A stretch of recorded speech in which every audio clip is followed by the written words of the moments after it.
Thank you for joining us for another Creating Dementia Solutions, a Miles for Memories program. I'm Richard Pyatt, glad to have you along with us today. We're going to be spending the next 4 episodes with some special guests talking about dementia research. Joining us today, Dr. Graham Atkin with Michigan State University and Emily Bossi, who will be a doctor one of these days soon, I expect as well. And we're going to talk about a number of aspects of dementia over the next 4 episodes. But before we do that, I wonder if we might just start and talk a little bit about what research means at Michigan State. Dr. Atkin, what does that really mean? Sure. So Michigan State University is a land-grant institution, meaning that we operate in a mission to serve the common good with uncommon will.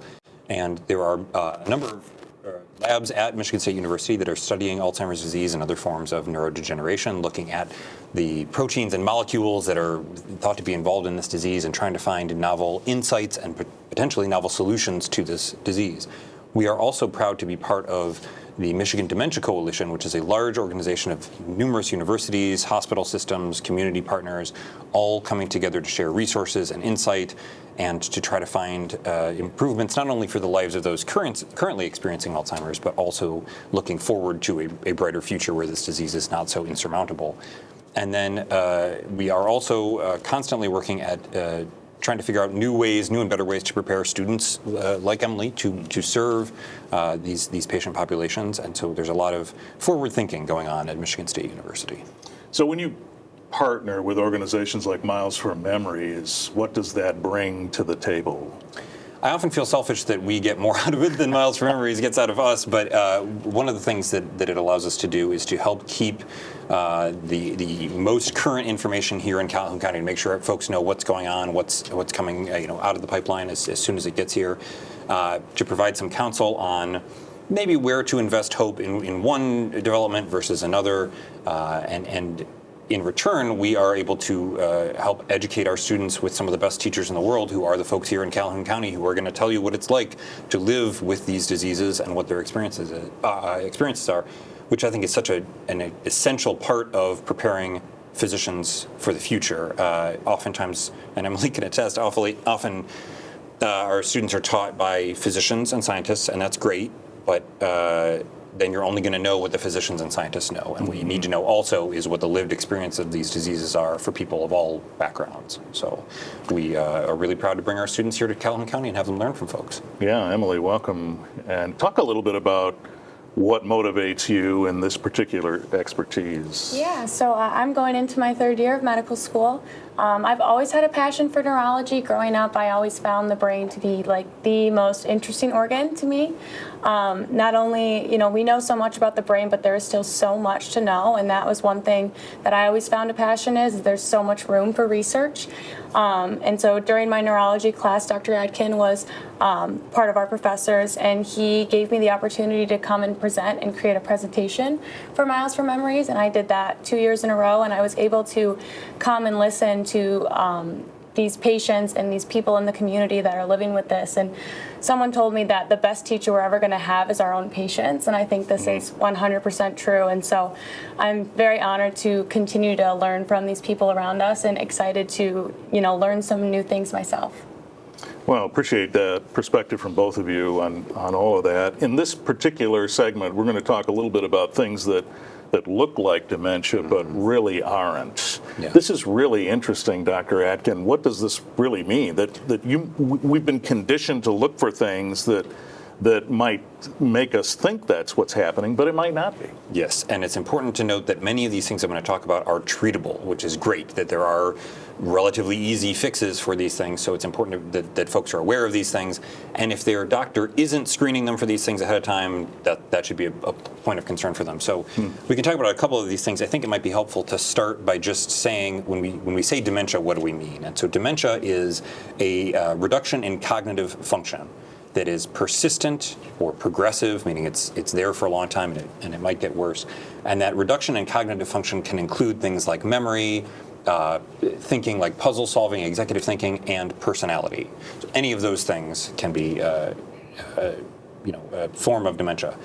But there are many things that can cause a similar reduction in cognitive function that you might not think about. So one of the most common of these is a medication side effect. And this can mean a side effect of a single medication or of the combination of medications you might be taking. So for example, medications that might help you sleep or might help you deal with allergies can cause a reduction in that cognitive function, make it hard to think, hard to remember, might change your personality. And we wouldn't think of that as dementia. It's a medication side effect. The good news is, hopefully, that medication can be changed, replaced, the dosage can be adjusted, and those dementia-like symptoms can be ameliorated. When you get into medication combinations, oftentimes people will receive care at different places. Maybe you went to the emergency room one time, urgent care another time, your primary care doc another time, and they might have given you different medications and might not have had the full perspective of everything you're taking. So now some combination of those medications is causing this side effect where you have some fogginess in your thinking or you're having trouble remembering. And again, doing sort of a reclamation of your medications, your doctor going through and saying, okay, tell me everything you're taking in what dosage and how often. They can look for those problem areas. And again, hopefully fix that by changing your medications. I assume that a tip-off in that case would be a recent change. Yes. Yeah. So keeping track of when did you start taking this thing and when did you start having these symptoms is a good thing to do. Another common one is changes to your sleep. So one of the first things that a good neurologist should do when you are concerned about dementia is look for things like sleep apnea. So changes in the quality of your sleep, the length of your sleep, the frequency of your sleep.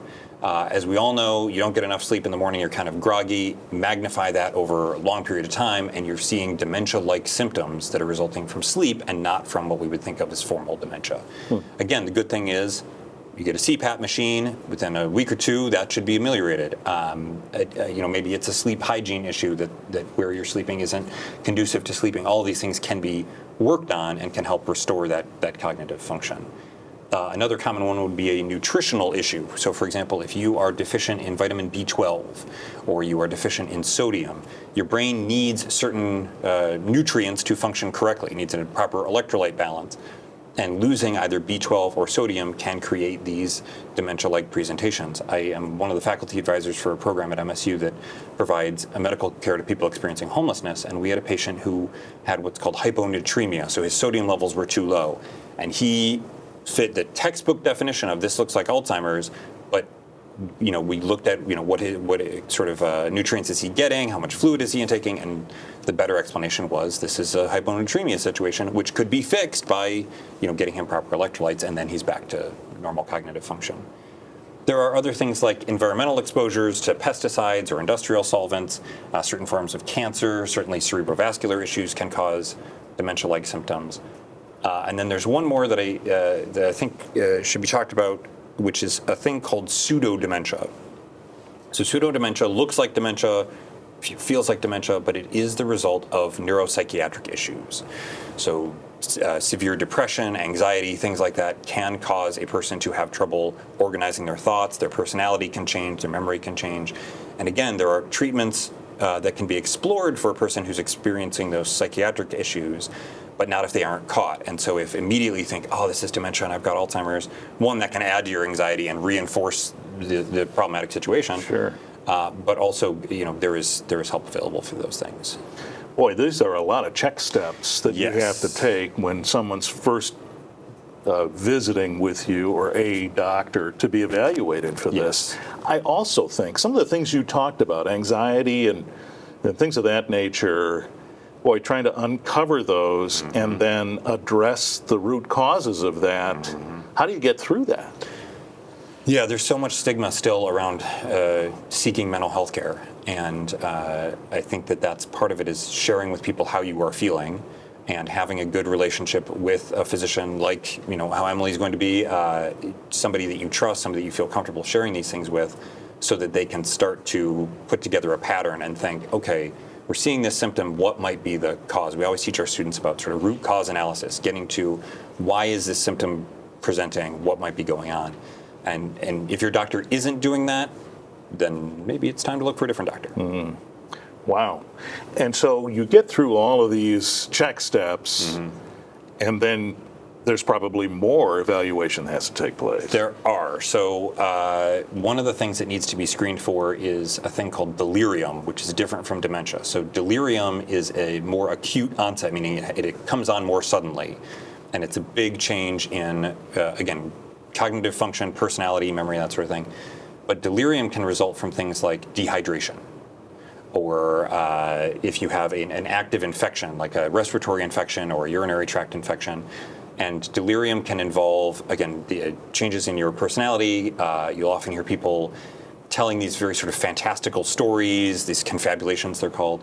And delirium, again, comes on more acutely and can be treated, but to the layperson, it might look like, oh, that person's had dementia and how terrible. But really, it's this acute cause that just needs to get fixed. So that's another screen.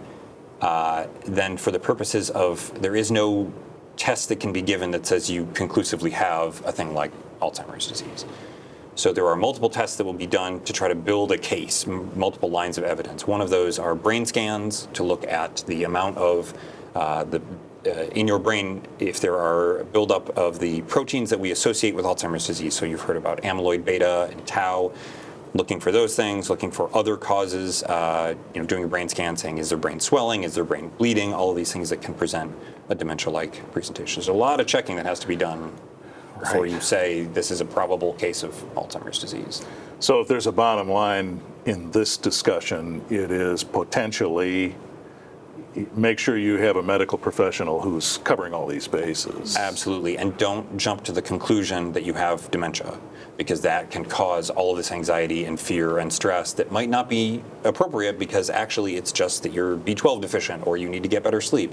So avoid that. I think that the fear and anxiety is a big part of this disease that doesn't get talked about enough. And people will ask, I misplaced my car keys, does that mean that I have dementia? Oh, I'm worried that I'm having this stuff.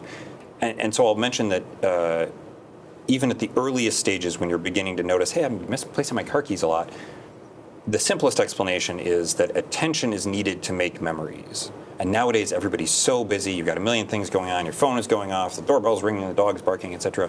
If your attention is split, you're not going to make that memory about where you put the car keys. Right. And so it's fine, don't worry about it, you're just busy. If you find that when you pay attention, when you've silenced all the other distractions and you still can't remember the basic stuff, then maybe it's time to start talking to a doctor. Similarly, if you have been feeling really anxious or really tired, that's also a factor. And then, I often hear folks say, well, I used to know all this stuff and nowadays I can't remember, who my second grade teacher was or whatever. There is normal transience of memory in age. You're not going to remember everything. You used to know everything because you only knew 3 things. Now you know a million things, and it's impossible to hold on to all of them. So your brain is making decisions about which information is it going to prioritize. So if you can't remember the kid who sat next to you in second grade math, that's probably okay. If you start to forget the names of your children or things that you think are really high value information, then time to start talking to somebody. And at that point, you begin with your general practitioner? Is that the first place? Yeah, so I would start with your general practitioner. Again, make sure it's somebody that you trust. And then there are dementia specialists. They are fewer in number than I would like, but there are dementia specialists. So you sort of get moved up the chain, so to speak, to say, okay, your general practitioner can say, we think there's something going on here. We'd like you to see a dementia specialist. The timeline for seeing that person might be long. These folks book out quite a way in advance because there's so few of them. But keep a journal of what's happening. Check in with your loved ones. They can help inform you of what's going on with you. And then seeing that dementia specialist will hopefully get you the more specific tests and more extensive tests to figure all this stuff out. All right. Well, this is just the first of a few conversations we'll have about various aspects of dementia and Alzheimer's in particular. Dr. Graham Atkin and Emily Bossy, thank you. We'll be back again soon. Thank you. I'm Richard Pyatt. Don't forget, follow the Miles for Memories Facebook page so that you can be alerted when these new Creating Dementia Solutions episodes become active. And check the Miles for Memories website too for events, information, and more. Thanks for being with us.